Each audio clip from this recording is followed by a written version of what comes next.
Indonesia میں 142 kilometre طویل Jakarta بانڈونگ تیز رفتار ریلوے نے 3 گھنٹے کا سفر 40 منٹ تک محدود کر دیا۔ چین اور برازیل نے پہلی مرتبہ اپنی مقامی کرنسیوں میں ایک تجارتی معاہدہ مکمل کیا ہے۔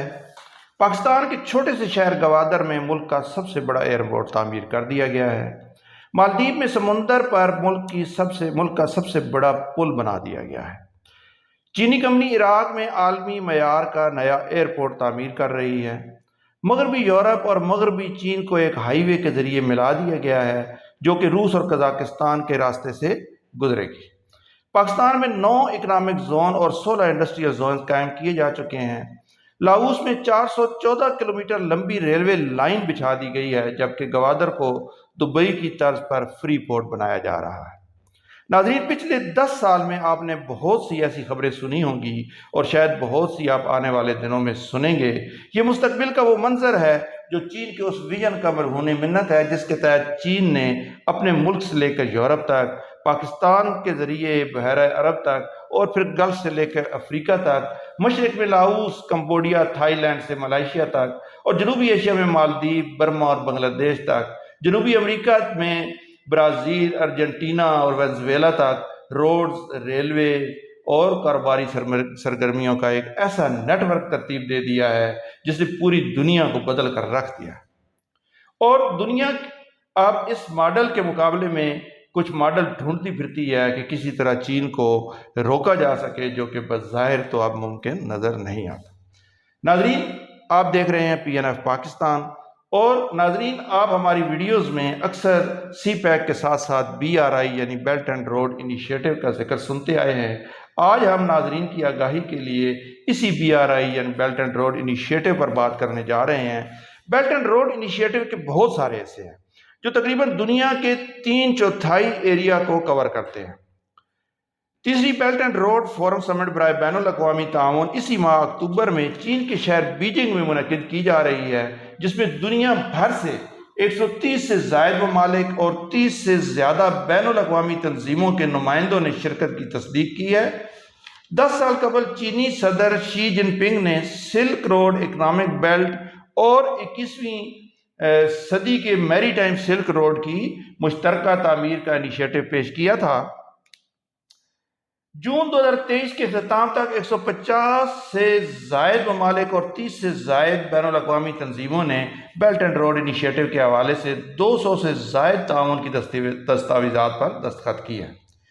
اس وقت BRI کے سلسلے میں متعدد تاریخی منصوبے مکمل ہو چکے ہیں۔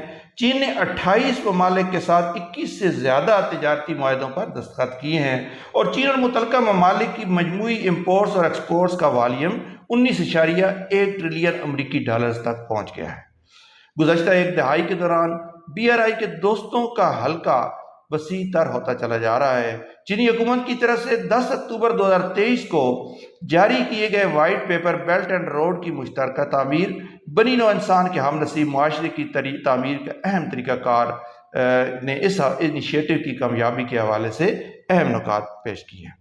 گزشتہ 10 سالوں میں بیلٹ اینڈ روڈ کی مشترکہ تعمیر ایک چینی اقدام سے بین الاقوامی عمل اور عالمی ویژن بن چکی ہے، اور اس میں ٹھوس نتائج حاصل کیے گئے ہیں۔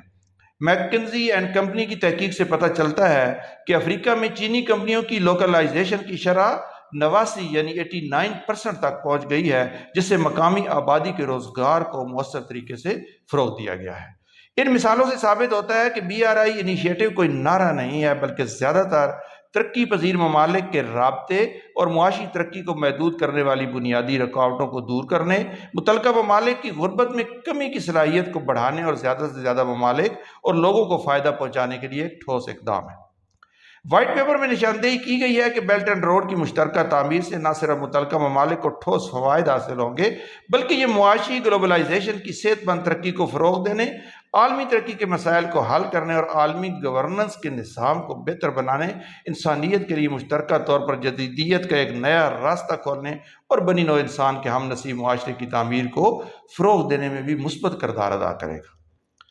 Institute of contemporary China and the world کی جانب سے 2020 میں جاری کردہ چین کے قومی امیج پر گلوبل سروے رپورٹ کے مطابق بیلٹ اینڈ روڈ انیشیٹو دنیا میں سب سے زیادہ تسلیم شدہ چینی تصور ہے، اور عالمی گورننس اور دنیا کے بیشتر ممالک عوام کے لیے بیلٹ اینڈ روڈ انیشیٹو کی مثبت اہمیت کو تسلیم کرتے ہیں۔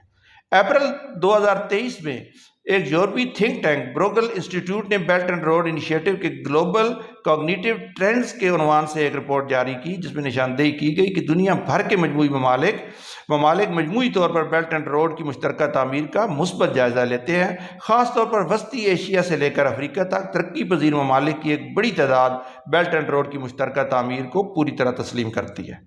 وائٹ پیپر میں نشاندہی کی گئی ہے کہ چین وسیع پیمانے پر اور گہری سطح پر بیرونی دنیا کے لیے کھلے پن کی پالیسی جاری رکھے گا۔ چین عالمی ترقیاتی تعاون کے لیے زیادہ وسائل استعمال کرے گا اور عالمی حکمرانی میں ابھرتی ہوئی مارکیٹ کے ممالک اور ترقی پذیر ممالک کی آواز کو بڑھانے کے لیے اپنی پوری کوشش کرتا رہے گا۔ چین بیلٹ اینڈ روڈ خاندان میں شامل ہونے اور مشترکہ طور پر عالمی رابطے اور عالمی پائیدار ترقی کو فروغ دینے کے لیے مزید ممالک اور بین الاقوامی تنظیموں کی شرکت کا خیر مقدم کرتا ہے۔ ناظرین، ترقی تمام مسائل کو حل کرنے کی کلید یعنی چابی ہے۔ بیلٹ اینڈ روڈ انیشیٹو چین اور دنیا کی مشترکہ ترقی کے لیے عوام کی خواہشات کے عین مطابق ہے۔ یہ عالمی ترقی کے لیے چینی حل فراہم کرتا ہے اور اس کی کامیابی کی سب سے بڑی وجہ یہ ہے کہ BRI کوئی چھوٹے حلقوں کے اندر قید نہیں بلکہ مشترکہ مشاورت، مشترکہ تعمیر اور ہر طرح کے اشتراک پر عمل پیرا ہے۔ یہ جغرافیائی سیاسی کھیلوں اور جنگوں کے ذریعے دنیا کو الجھا کر اس پر حکمرانی کرنے کے امریکی طریقوں کی پرانی سوچ سے بالاتر ہے اور بین الاقوامی تعاون کا ایک نیا نمونہ تخلیق کرتا ہے۔ غربت میں کمی کی مثال لیجئے۔ BRI کے متعلق منصوبوں سے دنیا بھر کے ممالک میں مقامی روزگار کے مواقع میں کئی گنا اضافہ ہوا ہے اور مقامی لوگوں کی آمدنی کو بڑھایا گیا ہے۔ عالمی بینک نے پیشن گوئی کی ہے کہ 2030 تک بیلٹ اینڈ روڈ سے متعلقہ سرمایہ کاری سے 7.6 ملین افراد کو انتہائی غربت سے اور 32 ملین افراد کو معتدل غربت سے نکالنے کی توقع ہے۔ اس سے بھی اہم بات یہ ہے کہ اس اقدام کے ذریعے مختلف ممالک کے عوام نے باہمی افہام و تفہیم اور روابط کو مضبوط کیا ہے اور تہذیبوں کے درمیان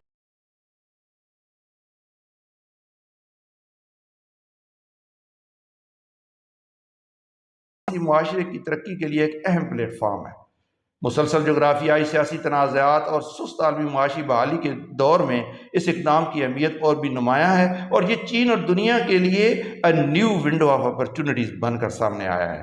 اقوام متحدہ میں تعینات پاکستان کے مستقل مندوب منیر اکرم کا کہنا ہے کہ BRI انسانی تہذیبوں کے تبادلے میں ایک نیا باب رقم کرے گا۔ انہوں نے کہا کہ BRI نے گزشتہ ایک دہائی کے دوران نمایاں کامیابیاں سمیٹی ہیں اور پاکستان اس کا ابتدائی پارٹنر ہے۔ خاص طور پر CPEC belt and road initiative کا ایک اہم ترین منصوبہ ہے اور امید ہے کہ BRI پاکستان اور دیگر جنوبی ممالک کی ترقی کے لیے بہتر مواقع لائے گا۔ انہوں نے کہا کہ چین اور پاکستان نے چین اقتصادی راہداری یعنی CPEC کا دوسرا مرحلہ شروع کرنے کا فیصلہ کیا ہے اور ہمیں اس حوالے سے بڑی امیدیں ہیں۔ اور ناظرین، آپ نے دیکھا کہ نہ صرف پاکستان بلکہ پوری دنیا چین کے اس بیلٹ اینڈ روڈ انیشیٹو والے اقدام کو کس طرح دیکھ رہی ہے اور کس طرح اپریشیٹ کر رہی ہے۔ اور آپ دیکھیں کہ دنیا کے اندر تقریباً 200 کے قریب ممالک ہیں، جن میں سے 130 سے زیادہ ملک تو چین کی اس سمٹ میں آ رہے ہیں اور 150 سے زیادہ جو ملک ہیں وہ چین کے اس بیلٹ اینڈ روڈ انیشیٹو میں کسی نہ کسی لیول پر یا کسی نہ کسی معاہدے کے اندر شامل ہیں۔ تو یہ دنیا جو ہے اب ایک نئے نیو ورلڈ آرڈر کی طرف بڑھ رہی ہے اور ایک نیا جو باہمی جنگوں کی بجائے ایک باہمی تعاون، باہمی ربط اور اس کے حوالے سے آپس میں ایک تعلقات کی بحالی اور ایک تہذیبوں کے درمیان ایک نئے انٹریکشن کی بنیاد بن رہی ہے۔ ناظرین، اس BRI کی ہم پوری ایک سیریز شروع کرنے جا رہے ہیں جس میں ہم BRI کی جو مختلف منصوبے ہیں مختلف علاقوں کے ساتھ، جیسے مشرق بعید کے ساتھ ایک ویڈیو ہم اس پر بنائیں گے، اسی طرح جو BRI یعنی بیلٹ اینڈ روڈ انیشیٹو کا جو وسط ایشیائی ریاستوں کے ساتھ جو ان کے منصوبے ہیں، جو ان کے جنوبی امریکہ کے ممالک کے ساتھ منصوبے ہیں، برازیل، ارجنٹینا، اسی طرح افریقہ اور عرب ممالک، تو ہر خطے کے حوالے سے ان کے منصوبوں کی تفصیل ہم آپ کے سامنے رکھیں گے۔ امید ہے آپ کو ہماری یہ ویڈیو پسند آئی ہوگی۔ اپنا بہت سارا خیال رکھیے گا۔ ویڈیو کو آخر تک دیکھنے کا شکریہ۔ اللہ حافظ۔